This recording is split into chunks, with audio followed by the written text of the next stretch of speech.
नमस्ते दोस्तों, आपका मेरे YouTube चैनल एलिफाई नॉलेज में फिर से एक बार स्वागत है। मैं शिप्रा आज आपके लिए फिर से संडे स्पेशल लेकर आ गई हूँ। तो आइए चलते हैं जानकारियों की ओर। पहला, दोस्तों क्या आप गोलियथस के बारे में जानते हैं? गोलियथस भृंग जीनस गोलियथस की 5 प्रजातियों में से कोई भी है। भृंग पृथ्वी पर सबसे बड़े कीड़े में से एक है। अगर आकार, थोक और वजन के संदर्भ में मापा जाए, वे स्कारबैडे परिवार के भीतर उप परिवार के सदस्य हैं। गोलियथ भृंग अफ्रीका के कई उष्णकटिबंधीय जंगलों में पाए जा सकते हैं, जहां वे मुख्य रूप से पेड़ के रस और फलों को खाते हैं। जंगली में वे लार्वा चक्र के बारे में बहुत कम जाना जाता है, लेकिन कैद में गोलियथस बीटल को व्यावसायिक बिल्ली और कुत्ते के भोजन जैसे प्रोटीन युक्त खाद्य पदार्थों का उपयोग करके अंडे से वयस्क तक सफलतापूर्वक पाला जाता है। गोलियथ भृंग पुरुषों के लिए 60 से 110 मिलीमीटर और महिलाओं के लिए 50 से 80 मिलीमीटर वजन का केवल आधा होता है। मादाएं गहरे भूरे रंग से लेकर रेशमी सफेद तक होती है, लेकिन नर सामान्य रूप से भूरे, सफेद, काले या काले सफेद होते हैं। गोलियथ भृंगों के भारी शरीर एक मोटे चिटनिस एक्सोस्केलेटन से बने होते हैं, जो उनके अंगों और हिंड विंग्स की रक्षा करते हैं। अधिकांश भृंगों की तरह उनके पास प्रबलित फोरविंग्स होते हैं, जो उन्हें हिंद विंग्स और पेट के लिए सुरक्षात्मक आवरण के रूप में कार्य करते हैं। उड़ान के लिए केवल हिंड विंग का उपयोग किया जाता है। जब उपयोग में नहीं होते तो उन्हें एलिट्रा के नीचे पूरी तरह से मोड़कर रखा जाता है। बीटल के प्रत्येक पैर तेज पंजे की एक जोड़ी में समाप्त होते हैं, जो पेड़ की चड्डी और शाखाओं पर चढ़ने के लिए उपयोगी एक मजबूत पकड़ प्रदान करते हैं। नर में वाय आकार का सींग होता है सिर पर, जिसका उपयोग अन्य नरों के साथ भोजन स्थलों या साथियों के साथ लड़ाई में प्राइबार के रूप में किया जाता है। मादाओं में सींग नहीं होते और इसके बजाय एक पच्चर के आकार का सिर होता है, जो अंडे देते समय दफनाने में सहायता करता है। अपने विशाल आकार के अलावा गोलियथ भृंग आश्चर्यजनक रूप से प्रतिरूपित होते हैं। सभी गोलियथस प्रजातियों के लिए प्रमुख चिन्ह सर्वनाम पर तेजी से विपरीत काले ऊर्ध्वाधर धारियां हैं, जबकि विभिन्न प्रजातियों को एलिट्रल रंगों और पैटर्न के उनके विशिष्ट मिश्रण के आधार पर सबसे विश्वसनीय रूप से प्रतिष्ठित किया जा सकता है। गोलियथस के लार्वा सेटोनिन स्कारबग में कुछ असामान्य होते हैं। हालांकि लार्वा के विकास के लिए एक उपयुक्त माध्यम बनाने के लिए कुछ हद तक नम, सड़ी हुई पत्तियों और लकड़ी का एक सबस्ट्रेट अभी भी प्रदान करते हैं। युवा चरण के लार्वा इस सामग्री में से कुछ खा जाते हैं। अनुकूल परिस्थितियों में भी लार्वा पूरी तरह से परिपक्व होने में कई महीनों का समय लेते हैं, क्योंकि वे बड़े आकार के होते हैं। वे लंबाई में 250 मिलीमीटर तक बढ़ने और 100 ग्राम से अधिक वजन तक पहुंचने में सक्षम होते हैं। जब अधिकतम आकार तक पहुंच जाता है तो लार्वा रेतीली मिट्टी की एक पतली दीवार पर कठोर कोशिका का निर्माण करता है, जिसमें यह वयस्क अवस्था में प्यूपेशन और कायापलट से गुजरेगा। दूसरा, दोस्तों क्या आप मॉसी फ्रॉग के बारे में जानते हैं? जी हाँ दोस्तों, थैलोडर्मा कॉर्टिकेल यह उत्तरी वियतनाम और चीन के साथ साथ हैनान में जियोनाफेंग लिंग नेशनल नेचर रिजर्व से पाया जाता है। बाद वाला गलत पहचान का प्रतिनिधित्व कर सकता है और संभवतः आसन्न लाओस में। सामान्य नाम मॉस फ्रॉग है। इस तथ्य से उत्पन्न होता है कि इसकी त्वचा एक हरे और भूरे रंग की होती है, जो चट्टान पर उगने वाले काई के समान होती है और छलावरण का एक प्रभावी रूप बनाती है। उनके पैर की उंगलियों पर बड़े चिपचिपे पैड होते हैं और एक नरम अंडरबेली होती है। वे थूथन वेंट लंबाई में लगभग 61 मिलीमीटर मापते हैं। मादाएं नर से बड़ी होंगी और 8 से 9 सेंटीमीटर के आकार तक पहुंच सकती है। भयभीत होने पर यह प्रजाति एक गेंद में घुमाएगी और मृत खेलेगी। इसके प्राकृतिक आवास मुख्य रूप से सदाबहार वर्षा वन और उपोष्ण कटिबंधीय वन है, जहाँ वे स्थानीय ग्रामीणों द्वारा रखे गए खोखले लॉग में पुल के अंदर पाए गए हैं। यह एक अर्ध जलीय है जो गुफाओं और खड़ी चट्टानों में पाया जाता है। प्रजनन रॉक गुहाओं या पेड़ों के छिद्रों में होता है। इसके आवास को जंगल के नुकसान से खतरा है। यह अंतर्राष्ट्रीय पालतू व्यापार के लिए भी एकत्र किया जाता है। कई उभयचरों की तरह वियतनामी काई मेंढक, चिट्रिड कवक, बत्राचोचिट्रियम डेंड्रोबैटिटिस के चपेट में है। इसके आहार में क्रिकेट, तिलचट्टे और केंचुए होते हैं। तीसरा, दोस्तों क्या आप रेनबो लॉबस्टर के बारे में जानते हैं? पनुलिरस आर्नाटस यह एक बड़ा खाद्य स्पाइनी लॉबस्टर है। लार्वा चरणों के साथ जिन्हें कैद में सफलतापूर्वक रखा जाता है। यह भारत प्रशांत में एक विस्तृत भौगोलिक सीमा है। पश्चिम में लाल सागर और क्वाजुलु नताल से लेकर पूर्व में जापान और फिजी तक। ये झींगा मछलियाँ उतली गहराई पर पाई जाती है, आमतौर पर 50 मीटर से अधिक गहरी नहीं। इसकी सीमा के अधिकांश हिस्सों में झींगा मछली जाल या भाला है, जबकि पूर्वोत्तर ऑस्ट्रेलिया में 1966 से एक व्यावसायिक मत्स्य पालन मौजूद है, जो प्रजातियों की कटाई को great barrier reef marine park authority द्वारा नियंत्रित किया जाता है। यह प्रजाति अब भी पाई जाती है भूमध्य सागर में। स्वेज नहर के माध्यम से लेस्पेसियन प्रवासी के रूप में आक्रमण किया जाता है।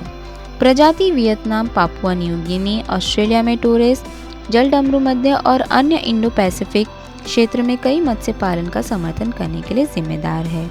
व्यावसायिक उद्देश्यों के लिए एकल प्रजाति पर इस तरह के दबाव के साथ ऑस्ट्रेलिया और इंडोनेशिया जैसे देशों ने सफल जलीय कृषि पद्धतियां शुरू की है। अलंकृत रॉक लॉबस्टर नीले हरे कालीन के साथ एक बड़ा नमूना है। इसके बड़े ललाट सींगों के साथ साथ इसके पूरे शरीर में विभिन्न रंगों की धारियों और धब्बों के साथ विशिष्ट पैटर्निंग की विशेषता है। इसके चलने वाले पैरों में जटिल धारी पैटर्न होते हैं, जिसमें यह लगभग मकड़ी जैसा दिखाई देता है। यह आहार में विभिन्न प्रकार के अकशेरुकीय होते हैं, द्विज से लेकर गैस्ट्रोपोड्स और यहाँ तक कि अन्य छोटे क्रस्टेशियंस तक। ये झींगा मछली ऊर्जा के साथ साथ अन्य नकारात्मक लाभों के लिए कैरोटीनॉइड पर निर्भर करती है, जिसमें प्रजनन सफलता, पोस्ट लार्वा विकास, एंटीऑक्सीडेंट और यहाँ तक कि तनाव प्रतिरोधी भी शामिल है। इनमें से कई लॉबस्टर प्रजातियां जलीय कृषि सुविधा में प्रजनन पर क्रस्टेशियन फीड पर निर्भर करती है। इन फीड के भीतर सबसे अधिक घटकों में से एक कैरोटीनॉइड है, विशेष रूप से एस्केथिनिन। कई फीड नीले और हरे रंग के मसल्स के पोषक तत्वों पर निर्भर करते हैं, लेकिन प्रयोग से पता चलता है कि अकेले इन फीड से पेश किया गया कैरोटीनॉइड स्तर झींगा मछलियों के विकास के लिए पर्याप्त नहीं है। बहुत तेजी से बढ़ने की क्षमता के कारण ये लॉबस्टर एक्वा फार्मिंग के लिए महान उम्मीदवार है। आर्नाटस को जंगली में 1 किलो तक बढ़ने में केवल 18 महीने लगते हैं, जो इसे 1 किलो बेसलाइन से अधिक है। वे सबसे अधिक वांछनीय है और सबसे अधिक लाभ के लायक है। इसलिए वियतनाम और फिलीपींस सहित कई देश दक्षिण पूर्व एशियाई देशों ने विपणन योग्य विकास सुनिश्चित करने के लिए फीडिंग पेलेट्स का परीक्षण किया है। चौथा, दोस्तों क्या आप अमेजोनियन रॉयल फ्लाई कैचर के बारे में जानते हैं? इंटरनेशनल ऑर्निथोलॉजिकल कमेटी के अनुसार अमेजन रॉयल फ्लाई कैचर टिटिरिडे परिवार में एक राहगीर पक्षी है। यह उत्तरी बोलीविया, पूर्वी पेरू, पूर्वी इक्वाडोर, पूर्वी कोलंबिया, वेनेजुएला, गुयाना और उत्तरी और पश्चिमी ब्राज़ील में अधिकांश अमेज़न बेसिन में पाया जाता है। अमेजोनियन शाही फ्लाई कैचर लगभग 15 सेंटीमीटर लंबा है और इसका वजन 9.7 से 14 ग्राम है। यह ऊपर गहरे भूरे रंग का और नीचे गहरे भूरे रंग के होते हैं। दुम और पूंछ लाल दालचीनी जैसे रंग दिखाते हैं। बिल लंबा चौड़ा है।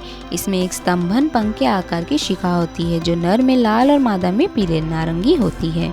अमेजोनियन शाही फ्लाई कैचर की नामांकित उप प्रजातियाँ दक्षिणी और पूर्वी वेनेजुएला, गुयानास और ब्राज़ील में रियो नेग्रो और रियो तापजोस के पूर्व में पाई जाती हैं। ओसी कास्टेलनोई पश्चिमी अमेजोनिया में, एंडीज के पूर्व में, दक्षिण पूर्वी कोलंबिया और वेनेजुएला के अमेजोन्स राज्य से दक्षिण में इक्वाडोर से पेरू और उत्तरी बोलीविया में और पूर्व में ब्राज़ील में रियो नेग्रो और रियो तापजोस तक पाया जाता है। अमेजोनियन शाही फ्लाई कैचर नम तराई में रहता है। दोनों प्राथमिक सदाबहार और दूसरे विकास वन। यह मध्य कहानी का एक पक्षी है, अक्सर धाराओं के साथ और मौसमी बाढ़ वाले वर्जिया जंगल में पाए जाते हैं। यह सभी शाही फ्लाई कैचर कीटभक्षी होते हैं। अमेज़ोनियन शाही फ्लाईकैचर के प्रजनन का मौसम स्थापित नहीं किया गया। उनका घोंसला लंबा और संकरा होता है और आमतौर पर पानी के ऊपर एक शाखा या बेल से लटका होता है। क्लच 2 अंडे हैं, केवल मादा ही उन्हें पालती है और अपने बच्चों को खिलाती है। यह आमतौर पर अगोचर और शांत होता है। इसका गीत वादी सीटी की एक अवरोही धीमी श्रृंखला है और इसकी बार बार क्यूप या क्यू कहते हैं। 5वां, दोस्तों क्या आप यूरिप्टेरिड के बारे में जानते हैं? यूरिप्टेरिड्स, जिसे अक्सर अनौपचारिक रूप से समुद्री बिच्छू कहा जाता है, यह विलुप्त आर्थ्रोपोड्स का एक समूह है जो यूरिप्टेरिडा क्रम बनाते हैं। 467 मिलियन वर्ष पूर्व ऑर्डोवेशियन काल के डॉरिविलियन चरण के लिए सबसे पहले ज्ञात यूरिप्टेरिड्स की तारीख है। समूह के पहले या तो अर्ली ऑर्डोवेशन या लेट कैम्ब्रियन काल के दौरान प्रकट होने की संभावना है। लगभग 250 प्रजातियों के साथ यूरिप्टेरिडा सबसे विविध पैलियोजोइक चेलिसरेट ऑर्डर है। ऑर्डोवेशियन के दौरान उनकी उपस्थिति के बाद सिल्यूरियन के दौरान यूरिप्टेरिड्स समुद्री जीवों के प्रमुख घटक बन गए, जिसमें से ये अधिकांश यूरिप्टेरिड प्रजातियों का वर्णन किया गया है। सिल्यूरियन जीनस यूरिप्टेरस में सभी ज्ञात यूरिप्टेरिड नमूनों का 90% से अधिक हिस्सा है। हालांकि बाद के डेवोनियन काल के दौरान समूह में विविधता जारी रही, लेकिन देर से डेवोनियन विलुप्त होने की घटना से यूरिप्टेरिड्स काफ़ी प्रभावित हुए हैं। हालांकि लोकप्रिय रूप से इनमें 12 खंड शामिल थे और टेल्सन शरीर का सबसे पीछे का भाग, जिसमें अधिकांश प्रजातियों में ब्लेड जैसी आकृति का रूप ले लिया था। कुछ वंशों में विशेष रूप से टेल्सन को चपटा किया गया था और तैरते समय पतवार के रूप में इस्तेमाल किया जा सकता था। सुपर फैमिली विशेष रूप से कुछ प्रजातियों से आधुनिक बिच्छुओं के समान एक टेल्सन था और हो सकता था कि वह जहर को इंजेक्ट करने के लिए इसका उपयोग करने में सक्षम हो। उपांगों की छठी जोड़ी को कॉक्सी को एक प्लेट द्वारा मढ़ा गया था, जिसे मेटास्टोमा कहा जाता है, जो मूल रूप से एक पूर्ण एक्सोस्केलेटन खंड से प्राप्त होता है। मोटासोमा या प्रीबाडिमेन और पोस्टबामेन में विभाजित किया जा सकता है। खंड 8 से 12 शामिल होते हैं। जीवन शैली, रहने के वातावरण, टैक्सोनॉमिक आत्मीयता जैसे कार्यों के आधार पर यूरिप्टेरिड्स आकार में अत्यधिक परिवर्तनशील थे। यह लगभग 3.3 फीट के आकार अधिकांश यूरिप्टेरिड समूह में आम है। सबसे छोटा यूरिप्टेरिड लंबाई में केवल 2.3 सेंटीमीटर मापा जाता है। तो दोस्तों, आज की दी हुई जानकारी आपको कैसी लगी मुझे कमेंट बॉक्स पर ज़रूर बताइए और मेरे इस वीडियो को लाइक, शेयर, सब्सक्राइब करना ना भूलिए। नए वीडियोस पाने के लिए आप बेल नोटिफिकेशन को भी प्रेस करना ना भूलिए। Thank you.